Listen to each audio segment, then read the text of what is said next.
Hello students, मैं लेकर आया हूं आपके लिए लेक्चर नंबर 2 और इस लेक्चर नंबर 2 में हम डिस्कस करेंगे हमारे दो न्यू टर्म्स। जैसा कि मैंने फर्स्ट वीडियो में गुड्स एंड असेट को डिटेल में डिफाइन किया था, होप सो वो दोनों टर्म्स आपको बहुत अच्छे से क्लियर है। अगर आपने मेरा first video goods and asset word के डिफरेंस को नहीं समझा है तो प्लीज इसी वीडियो के डिस्क्रिप्शन बॉक्स में उसकी लिंक गिवन है, आप उस वीडियो को भी जरूर देखना। चलो अब अपन आगे बढ़ते हैं। जैसा कि मैंने फर्स्ट लेक्चर में बोला था, अकाउंट अकाउंट अपने आप में एक लैंग्वेज है। लैंग्वेज मतलब सर हम अकाउंटिंग करते टाइम जो भी अकाउंट्स रेडी करते, जो स्टेटमेंट ड्राफ्ट करते हैं, उस ड्राफ्टिंग को रीड करते आना चाहिए, या किसी और ने ड्राफ्ट किया हुआ है तो उसके अकाउंट्स को हमें रीड करते आना चाहिए। रीड करने का मतलब सिर्फ पढ़ना नहीं है, उसके अंडरस्टैंडिंग से। तो ऐसे बहुत सारे स्टेटमेंट्स में दो आपको न्यू टर्म देखने के लिए मिलेगी। एक वर्ड होता है डेटर और सेकेंड टर्म होता है आपका क्रेडिटर। चलो बच्चों, आज हम इन्हीं दो न्यू टर्म्स को समझेंगे।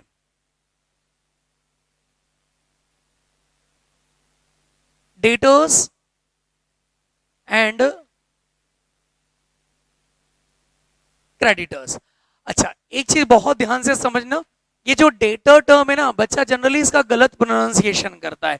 ये जो डेटर में बी है ना बेटा, ये साइलेंट होता है, ये डेप्टर्स नहीं है, ये डेटर्स है। क्लियर? ओके, चलो अब ना आगे बढ़ते हैं। जैसा कि आप सभी को पता है, या एक बहुत बेसिक पॉइंट है बिजनेस के लिए। सर क्या, जब भी कोई पर्सन अगर अपने बिजनेस को हाइट्स पर ले जाना चाहता है, या बिजनेस जब वो करता है, तो बहुत बार उसे अपने बिजनेस में क्रेडिट में ट्रांजैक्शन करना पड़ता है। मतलब खुद भी क्रेडिट में ट्रांजैक्शन करता है और दूसरों को भी क्रेडिट में ट्रांजैक्शन की फैसिलिटी जनरली देता है। क्लियर? सर क्या और आगे बताओ। चलो ठीक है, ध्यान से देखना। मान लो कि मेरा प्रोफेशन है, मैं एजुकेशनल सर्विसेज प्रोवाइड करता हूँ। बच्चा मेरे यहाँ पर क्लासेस सीए की क्लासेस ज्वाइन करता है, और जब वो क्लास ज्वाइन करता है तो उस मोमेंट पर मैं उसके साथ बोलता हूँ कि बेटा तू पहले मेरी क्लास अटेंड कर, मुझे मेरे सारे के सारे लेक्चर्स इजीली पहले देख ले, समझ में आ जाएगा तो फिर अपन फीस की बात करेंगे। ठीक, मान लेते हैं उस बच्चे ने मेरी क्लास में बैठा, उसे सारी चीजें कंफर्टेबल लगी और उसने पूरा कोर्स कंप्लीट कर लिया। ऐसा एक बच्चा नहीं है, मान लेते पूरे के पूरा बैच ऐसा है। ठीक, अब पूरा बैच ने क्या करा कि मेरा कोर्स कंप्लीट होने तक ना मैंने उनको फीस के लिए टोका और ना ही उन्होंने मुझे फीस दी। Point clear? ओके। और मान लेते हैं उस पर्टिकुलर बैच में 100 स्टूडेंट्स है। कितने? 100। इस तरह से 100 स्टूडेंट्स ने मेरी एजुकेशनल सर्विसेज मुझसे ली। बैच कंप्लीट हो गया। ओके सर, क्या आप मुझे बताओ कि मेरा क्या उन सारे के सारे स्टूडेंट से फीस कलेक्ट करने का राइट है?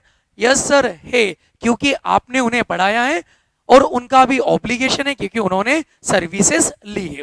Point clear? अभी मैं बात करता हूं मेरे बिजनेस पॉइंट ऑफ व्यू से। क्लियर? तो अब मैं अपनी बुक में जब मुझे उन 100 स्टूडेंट से पैसा कलेक्ट करना है, पॉइंट को नोटिस करना, मुझे उन 100 स्टूडेंट से पैसा लेना है। और अकाउंटिंग का मतलब तो यह है कि आपको सारी इंफॉर्मेशन मिलना चाहिए आपके बुक्स ऑफ अकाउंट्स में। जब उन 100 स्टूडेंट को मैंने पढ़ा दिया, मेरा पैसा कलेक्ट करने का राइट है, तो उन 100 स्टूडेंट्स का अकाउंट मेरी बुक में दिखना चाहिए। और उन 100 स्टूडेंट्स को जब मैं अपनी बुक में शो करूंगा, रिकॉर्ड करूंगा, तो मैं रिकॉर्ड करूंगा एक पर्टिकुलर टर्म से। मतलब 100 स्टूडेंट्स को मैं एक साथ, मतलब इंडिविजुअल स्टूडेंट की बात नहीं कर रहा हूं। जब मैं 100 स्टूडेंट्स को कलेक्टिवली अपनी बुक में अगर देखना चाहता हूं तो मैं उन्हें रिकॉर्ड करूंगा एज अ डेटर्स।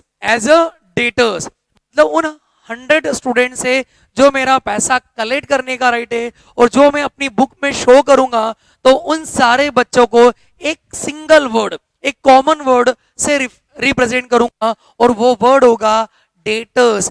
डेटर्स मतलब वो टर्म हो गई कि सर वो सारे के सारे पर्सन, उन पर्सन में single person, 100, 1000, lakhs, crore, numbers कुछ भी हो सकते हैं, वो सारी पार्टीज जिन पार्टी से पैसा कलेक्ट करने का हमारा राइट है, उन सारे के सारे पर्सन को सिंगल टर्म में अगर हमें हमारी बुक में डिफाइन करना है, रिकॉर्ड करना है, तो उन सारे पर्सन को एक इंडिविजुअल नेम से रिप्रेजेंट किया जा सकता है, जिसे कहा जाता है डेटर्स। Point clear? मतलब डेटर वो पर्सन है जिन पार्टी से पैसा कलेक्ट करने का राइट है, और ये उन सारे पर्सन को एक सिंगल नेम से रिप्रेजेंट करता है, डेटर्स। क्लियर? मतलब डेटर वर्ड होप सो बहुत अच्छे से क्लियर। एक और एग्जांपल लेता हूं। मान लो हम ट्रेडर्स हैं, हम गुड्स बाय करते हैं और सेल करते हैं। हम हमारे बिजनेस में जब भी गुड्स सेल करते हैं तो हमारी पॉलिसी है हम क्रेडिट में भी गुड्स सेल करते हैं। तो इस तरह से हमने हमारे बिजनेस में ऐसे थाउजेंड्स ऑफ पर्सन को क्रेडिट में माल बेचा है और जिनसे अभी भी पैसा नहीं मिला। उन 1000 पर्सन से अमाउंट कलेक्ट करने का राइट है। उन्हें जब अपनी बुक में रिप्रेजेंट करेंगे, रिकॉर्ड करेंगे, तो सिंगल टर्म से रिकॉर्ड करेंगे और उस टर्म को कहा जाएगा डेटर्स। क्लियर?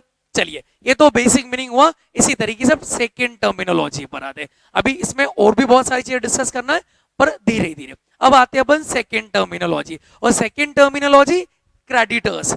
सर क्रेडिटर्स क्या होते? सिमिलर, जब हम हमारे बिजनेस में जिन पार्टी से पैसा कलेक्ट करने का राइट होता है और सिंगल टर्म में जब उन्हें उन सारे पर्सन को डिफाइन किया जाता है तो कहा जाता है debtors. That means collective noun. Similar, इसी तरीके से वाइस वर्सा अगर डिस्कशन करें, हमारे बिजनेस का जिन जिन पर्सन को पे करने का ऑब्लिगेशन है और अभी तक हमने उन्हें पैसा नहीं दिया, तो उन सारे पर्सन को जिन्हें पेमेंट करने का हमारा ऑब्लिगेशन है, उन सारे आउटसाइडर जिन जिन के अगेंस्ट में हमारी लाइबिलिटी है क्या करने की, पे करने की, कुछ अमाउंट देने की, उन सारे पर्सन को अगर एक सिंगल टर्म में रिप्रेजेंट किया जाए, रिकॉर्ड किया जाए, तो उसे कहा जाता है क्रेडिटर्स। क्लियर? एग्जाम्पल मैंने लिया कि मैं अपने बिजनेस में बहुत सारे लोगों को उधारी में माल बेचता हूं।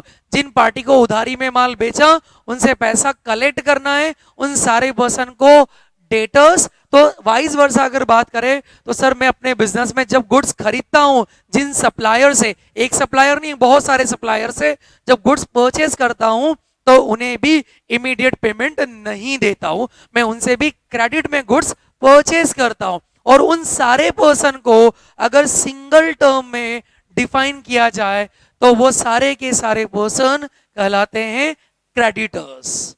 क्लियर? मतलब ये दोनों ही टर्म्स कलेक्टिव नाउन है और ये पर्सन को रिप्रेजेंट करते हैं सिंगल टर्म में। होप सो यहां तक का बेसिक मीनिंग अच्छे से क्लियर। क्लियर?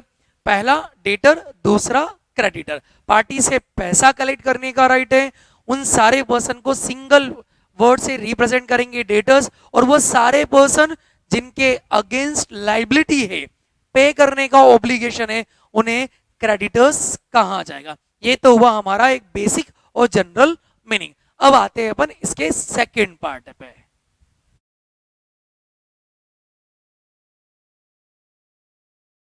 बेटा अभी तक हमने एक बेसिक डिस्कशन डेटर और क्रेडिटर का मीनिंग देखा। अब बात करेंगे कुछ स्पेशल पॉइंट ऑफ व्यू से और रिकॉर्डिंग पॉइंट ऑफ व्यू से। जनरली जो भी स्टेटमेंट्स, मैं अभी स्टेटमेंट वर्ड यूज कर रहा हूं, इसमें बहुत सारी चीजें आ सकती है, ठीक है। इसीलिए जो भी हमने अकाउंट्स ड्राफ्ट किए, ड्राफ्टिंग करने के बाद जो भी हमारे सामने स्टेटमेंट्स आएंगे, उन स्टेटमेंट में दो तरह से डेटर्स का रिप्रेजेंटेशन होता है या क्रेडिटर्स का रिप्रेजेंटेशन होता है। मतलब इसकी रिकॉर्डिंग की मेथड दो हो सकती है, ध्यान से देखना। जनरल फिनोमिना की बात कर रहा हूं, ठीक है, मतलब बेसिक टर्मिनोलॉजी की बात कर रहा हूं। जनरली वर्ड देखने के लिए मिलता है डेटर, और कभी कभी देखने के लिए मिलता है ट्रेड डेटर्स। देखो जैसे फर्स्ट मेथड आपको या तो सिर्फ डेटर्स मिल जाएगा या क्रेडिटर्स मिल जाएगा, ठीक है। या फिर सेकंड मेथड होती है ट्रेड डेटर्स और नॉन ट्रेड डेटर्स। मतलब हम डेटर्स को दो पार्ट्स में डिवाइड करके डिफाइन कर सकते हैं। एक तरीका ये होता है या तो सिर्फ डेटर लिखा होता है, और एक तरीका ये हो सकता है कि सर डेटर्स के भी दो कैटेगरी कर दे, trade debtors and other. Point clear? Okay, चलो सबसे पहले मैं ट्रेड डेटर्स या ट्रेड क्रेडिटर्स वर्ड को डिफाइन करता हूं, फिर बहुत डिटेल में इन दोनों टर्म्स को डिफाइन कर दूंगा। तो सर ट्रेड डेटर मतलब क्या? बहुत बेसिक सी बात, मेरा बिजनेस टीचिंग प्रोफेशन है, ठीक, मेरा बिजनेस टीचिंग प्रोफेशन है, और टीचिंग प्रोफेशन मतलब मेरा जो ऑब्जेक्ट है पढ़ाना है और पढ़ाकर पैसा लेना है। क्लियर? ओके। तो ये जो मेरा मेन ऑब्जेक्ट है ना, जो मेरे बिजनेस की कोर एक्टिविटी, हर बिजनेस के ऑब्जेक्ट अलग अलग होते हैं, हर बिजनेस का जो मेन ऑब्जेक्ट होता है, जो उनकी मेन एक्टिविटीज होती है वो डिफरेंट डिफरेंट होती है। तो मैं अपने बिजनेस पॉइंट ऑफ व्यू से बात करता हूँ, 2-3 एग्जांपल्स लेकर सारी चीजें क्लियर करता हूँ। मेरा बिजनेस है एजुकेशनल सर्विसेज देना, और इस एजुकेशनल सर्विस के रीजन से पैसा लेने का राइट बनता है या पे करने का ऑब्लिगेशन बनता है, पैसा लेने का राइट बनता है या पे करने का ऑब्लिगेशन बनता है। तो ये कहलाता है ट्रेड नेचर की लाइबिलिटी और ट्रेड नेचर का राइट। जिनसे पैसा लेना है उनके ऊपर राइट है, और जिनको पेमेंट देना है उनके अगेंस्ट में ऑब्लिगेशन है। जो बिजनेस के मेन ऑब्जेक्ट्स के रीजन से अगर राइट बनता है या ऑब्लिगेशन बनता है तो उसे कहा जाता है ट्रेड असेट या trade liability. Point clear? Okay. एक और एग्जांपल लेता हूं। मान लीजिए, मतलब मैं मेरे बिजनेस के पॉइंट ऑफ व्यू से पहले डिफाइन कर दूं, फिर सेकेंड एग्जांपल पे आता हूं। सॉरी, मैंने मेरे बिजनेस की बात करी, तो मेरे बिजनेस में जितने स्टूडेंट्स हैं, जिन स्टूडेंट से मुझे पैसा लेना है, क्योंकि उनके अगेंस्ट में राइट बनेगा, तो उन सारे के सारे स्टूडेंट्स को जब अपनी बुक में रिकॉर्ड करूंगा as I write, as I said कि सर मुझे उनसे पैसा लेना है, तो उसे रिकॉर्ड करूंगा मैं एज अ ट्रेड डेटर, क्योंकि ये मेरे बिजनेस के ऑब्जेक्ट, जो मेरे बिजनेस की कोर एक्टिविटी है, उस रीजन से पैसा लेने का राइट है। Point clear? ओके। इसी तरीके से मान लीजिए फैकल्टीज आती है, फैकल्टीज इस एकेडमी पर आके पढ़ाती है, उनको पे करने का अगर ऑब्लिगेशन है तो वो कहलाती है ट्रेड लाइबिलिटी, ट्रेड क्रेडिटर्स, क्योंकि बिजनेस के मेन ऑब्जेक्ट से वो लाइबिलिटी अराइज हुई है। Point clear? जो बिजनेस का मेन ऑब्जेक्ट होता है वहां से राइट बनेगा, वो डे टू डे रूटीन जो एक्टिविटीज होती है, जो डेली बेसिस पर वर्किंग होती है, उस day to day working activity से राइट बन रहा है तो ट्रेड डेटर्स, और उस रीजन से लाइबिलिटी बन रही है तो trade creditors. Point clear? Okay. एक और एग्जांपल लेते हैं। हमारे बिजनेस का मेन ऑब्जेक्ट है मार्केट से गुड्स खरीदना और गुड्स बेचना, मतलब हमारी रूटीनल एक्टिविटी क्या है?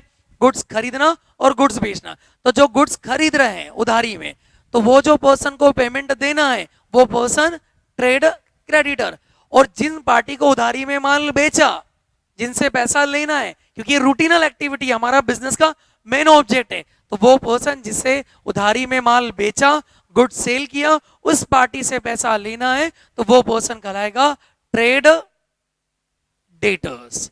Point clear? ओके। एक और एग्जांपल लेता हूं, ध्यान से समझना मेरे बिजनेस पॉइंट ऑफ व्यू से। होप सो ये दोनों एग्जांपल में आपको डेटर और ट्रेड डेटर और ट्रेड क्रेडिटर वर्ड का मीनिंग समझ में आ गया। सर ट्रेड में जो बिजनेस का मेन ऑब्जेक्ट होगा, जिस इंटेंशन, जिस ऑब्जेक्ट के लिए बिजनेस स्टैब्लिश किया है, उसकी जो रूटीनल एक्टिविटीज है, उस रीजन से राइट बनता है पैसा लेने का तो ट्रेड डेटर, और उस रीजन से पेमेंट करने का ऑब्लिगेशन बनता है तो trade creditor. Hope so clear? Okay. और आगे बढ़ते हैं, ध्यान से सुनना। मेरा बिजनेस है एजुकेशनल सर्विस प्रोवाइड करना, ठीक? Okay sir. मान लीजिए कि मेरे बिजनेस में ये जो एयर कंडीशनर मेरी क्लासरूम में लगा है अब ये वर्किंग नहीं कर रहा है, इससे बेटर क्वालिटी का एयर कंडीशनर मार्केट में अवेलेबल है और मुझे लगता है वो बेटर सर्विस दे सकता है। तो मैंने क्या सोचा कि मतलब मेरे बिजनेस ने सोचा कि इस एयर कंडीशनर को हम सेल कर देते हैं। तो यार एक मेरा फ्रेंड था जिसको परचेस करना था, उसने बोला कि एक काम करो सर, ये एयर कंडीशनर मुझे सेल कर दो, पर ये जो एयर कंडीशनर आप मुझे सेल करोगे ना, मैं इसका पेमेंट आज नहीं करूंगा, मैं आपको 3 महीने के बाद आपको पेमेंट दूंगा। क्लियर? होप सो एग्जांपल पूरा अच्छे से क्लियर।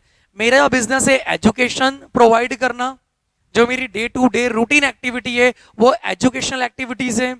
मेरे बिजनेस में एयर कंडीशनर लगा था, उस एयर कंडीशनर को बेचने का और खरीदने का मेरा बिजनेस नहीं है, पर मेरे बिजनेस में जो एयर कंडीशनर लगा है अब वो मुझे लगता है यूजफुल नहीं है, मुझे सेल कर देना चाहिए। उस एयर कंडीशनर को मेरे बिजनेस ने सेल आउट कर दिया। जिस पार्टी को ये एयर कंडीशनर सेल करा वो पार्टी बोलती है सर 3 महीने के बाद पेमेंट दूंगा। हमने बोला ठीक है, 3 महीने के बाद पेमेंट देना। अब उस पर्सन से पेमेंट कलेक्ट करने का जो राइट है, जिसको एयर कंडीशनर बेचा, बताओ क्या ये ट्रेड डेटर्स है? नहीं सर, क्योंकि आपका ऑब्जेक्ट, आपका बिजनेस एजुकेशनल है, ना कि एयर कंडीशनर में डील करने का है। तो ऐसे रीजन से अगर राइट बनता है तो डेटर, पर अगर ट्रेड वर्ड की बात करें तो सर ये ट्रेड डेटर नहीं है। Point clear? है तो डेटर पर ट्रेड नहीं है, क्योंकि बिजनेस के मेन ऑब्जेक्ट से अराइज नहीं हुआ। होप सो मेरी बात आपको बहुत अच्छे से समझ में आ गई। मतलब बिजनेस का जो मेन रीजन है, जो मेन एक्टिविटी है, वहां से राइट और ऑब्लिगेशन बने तो ट्रेड डेटर या ट्रेड क्रेडिटर, और अदर रीजन से राइट और ऑब्लिगेशन बने तो नॉन ट्रेड और non trade debtor, non trade creditor. Clear? एक और एग्जांपल लेता हूं। मान लो एक ट्रेडिंग कंसर्न है जिसका ऑब्जेक्ट है गुड्स खरीदना, गुड्स बेचना। Point clear? उसके बिजनेस में वो बड़ी बड़ी प्लांट एंड मशीनरी है जिससे वो क्या करता है, अपने गुड्स को प्रोड्यूस करता है। प्लांट एंड मशीनरी है, उस प्लांट एंड मशीनरी को वो अपने बिजनेस में इंस्टॉल करता है, उधारी में खरीदा, और उस प्लांट एंड मशीनरी से गुड्स क्या करेगा, प्रोसेस करके बेचेगा। Point clear? तो जो प्लांट एंड मशीनरी क्रेडिट में परचेस करी, जिस पार्टी से प्लांट एंड मशीनरी परचेस करी, उस पार्टी को भी पेमेंट देना है। यस और नो? वो क्रेडिटर है या नहीं? हाँ सर, वो पर्सन भी क्रेडिटर है, क्योंकि उसको पे करने का ऑब्लिगेशन है हमारे बिजनेस का। पर बात आती है, वो क्रेडिटर तो है, पर क्या वो ट्रेड क्रेडिटर है या नॉन ट्रेड क्रेडिटर है? तो सर हमारे बिजनेस का ऑब्जेक्ट प्लांट एंड मशीनरी खरीदना और बेचना नहीं है। तो ऐसे रीजन से इस पॉइंट पर अगर हम बात करें तो जिस पार्टी से हमने प्लांट एंड मशीनरी खरीदी, वो पर्सन हमारे बिजनेस में मतलब सॉरी वो जो प्लांट एंड मशीनरी हमने परचेस करी, वो प्लांट एंड मशीनरी हमारे बिजनेस की रूटीनल एक्टिविटी नहीं है। तो ऐसे रीजन से जो हमने एक प्लांट एंड मशीनरी खरीदी, वो तो हमारी लाइफ में वंस एंड वाइल हम परचेस करते हैं। 10 साल, 15 साल, 20 साल में एक बार ऐसी प्लांट एंड मशीनरी परचेस करी, फिर 10 साल के बाद हम देखेंगे। तो ये जो वंस एंड वाइल एक्टिविटीज होती है, ये हमारा रूटीनल एक्टिविटी नहीं है। तो ऐसे रीजन से उस पर्सन को जो प्लांट एंड मशीनरी का पेमेंट देना है, वो क्रेडिटर की कैटेगरी में तो आएगा, पर non trade creditors. Point clear? Okay. और एक और एग्जांपल लेते, इसी एग्जांपल को कंटिन्यू करते। जब इसी प्लांट एंड मशीनरी को जो हमने गुड्स के प्रोसेस के लिए खरीदी, जब इस प्लांट एंड मशीनरी को बेच दिया, जिस पार्टी को बेचा उसने बोला कि सर 6 महीने के बाद पेमेंट करूंगा, तो जिस पर्सन से पैसा कलेक्ट करने का राइट है, वो डेटर्स की कैटेगरी में तो आएगा, पर वो ट्रेड या नॉन ट्रेड? सर जिस पार्टी को हमने मशीन बेची, हमारा मशीन बेचने और खरीदने का बिजनेस नहीं है, हम गुड्स खरीदते हैं, गुड्स बेचते हैं। तो हमने जो मशीन बेची है वो हमारा रूटीनल एक्टिविटी नहीं है, वो ट्रेड एक्टिविटी नहीं है, इसीलिए वो नॉन ट्रेड डेटर्स की कैटेगरी में कवर होगा। Point clear? Okay, hope so trade और नॉन ट्रेड आपको क्लियर। अब ध्यान से देखना, ऑलमोस्ट हमारा डिस्कशन कंप्लीट हुआ। बहुत बार आपको स्टेटमेंट में सिर्फ डेटर मिलेंगे, सिर्फ क्रेडिटर मिलेंगे, और बहुत बार आपको डेटर्स में ट्रेड वर्ड लिखा हुआ मिलेगा। बहुत बेसिक सी बात, जनरली यहां पर भी स्टूडेंट मिस्टेक पर रहता है, इसलिए बहुत ध्यान से सुनना। सिंगल डेटर वर्ड अगर लिखा है या डेटर्स लिखा है, क्लियर, सिर्फ डेटर या डेटर्स लिखा है, तो इसका मतलब है कि चाहे किसी भी रीजन से, चाहे वो हमारे बिजनेस की मेन एक्टिविटी हो, कोर एक्टिविटी हो, या कोई और एक्टिविटी हो, किसी भी रीजन से पैसा कलेक्ट करने का राइट, तो डेटर, मतलब उन डेटर में सारे पर्सन इंक्लूड है। क्लियर? और अगर क्रेडिटर वर्ड लिखा है तो सर फिर किसी भी रीजन से पे करने का ऑब्लिगेशन हो, वो सारे पर्सन इस पर्टिकुलर टर्म के अंदर इंक्लूड है। क्लियर? पर अगर ट्रेड डेटर्स लिखा है तो सर इसका मतलब यहां पर सिर्फ वो पर्सन इंक्लूड है, सिर्फ वो पर्सन इंक्लूड है जो बिजनेस के मेन ऑब्जेक्ट के रीजन से, जो बिजनेस की रूटीनल एक्टिविटी है, उस रीजन से किसी से पैसा लेने का राइट है, तो फिर ट्रेड डेटर, और इसी रीजन से अगर पे करने का ऑब्लिगेशन है तो ट्रेड क्रेडिटर। अदर सब मतलब अदर रीजन से अगर ऐसा राइट और ऑब्लिगेशन बनता है तो वो इन दो टर्म्स में कवर्ड होते हैं। Point clear? Okay, last point जो एजम्पशन है, जो एक इंप्लाइड मीनिंग है, उसके ऊपर भी डिस्कशन करके इस टॉपिक को एंड करता हूं। अब इंप्लाइड मीनिंग पर आते हैं। इंप्लाइड मीनिंग का मतलब बेटा ये है, मान लेते हैं कि ऐसा है, क्लियर कट वे में बात करें, एजम्पशन, ठीक है। जनरली आप सुनोगे, देखने के लिए मिलेगा, पर्सन जब डेटर वर्ड को ट्रीट करता है ना, तो वो इंप्लाइड मीनिंग निकालता है कि सर डेटर वर्ड का मतलब तो सिर्फ ट्रेड डेटर्स है और क्रेडिटर का मतलब सिर्फ ट्रेड क्रेडिटर्स है, ये इंप्लाइड मीनिंग है। Point clear? पर मैं आपको बहुत बेसिक वे में क्लियर करूं, जनरली हम जब किसी स्टेटमेंट को रीड करते हैं या जो जनरली डेटर और क्रेडिटर वर्ड जो स्टेटमेंट में लिखा होता है, तो उसका इंप्लाइड मीनिंग ट्रेड डेटर और ट्रेड क्रेडिटर होता है। पर मैं आपको क्लियर कर दूं, ऐसा अकाउंटेंसी में कोई इंप्लाइड मीनिंग नहीं होता है। अकाउंटेंसी में कोई इंप्लाइड मीनिंग नहीं होता है, ना कंपनीज एक्ट की स्केड्यूल 3 की बैलेंस शीट में, सॉरी ये बहुत डिटेल में बात कर ली, मतलब बेसिक में बात करें, ना किसी लॉ के अंदर लिखा है और ना ही हमारी इंडिया की जो गवर्निंग बॉडी जो अकाउंटिंग को रेगुलेट करती है, मतलब the institute of chartered accountant of India, ना वो ऐसा कोई इंप्लाइड मीनिंग लेती है। पर हाँ, एक जनरल डिस्कशन था, इसलिए वो भी आपके साथ मैंने कंप्लीट किया। मतलब जनरली लोग मानते हैं, ऐसा समझते हैं कि डेटर मतलब ट्रेड डेटर और क्रेडिटर मतलब ट्रेड क्रेडिटर, पर मैं आपको क्लियर कर दूं, ऐसा कोई मीनिंग कहीं पर भी रिकॉग्नाइज मीनिंग नहीं है। Point clear? अगर डेटर है तो फिर सारे पर्सन चाहे किसी भी रीजन से पैसा लेने का राइट हो, चाहे बिजनेस की मेन एक्टिविटी या इंसिडेंटल एक्टिविटी, क्लियर, किसी भी रीजन से पे करने का ऑब्लिगेशन हो, मेन एक्टिविटी या अदर, तो वो डेटर्स में कवर्ड हो गए।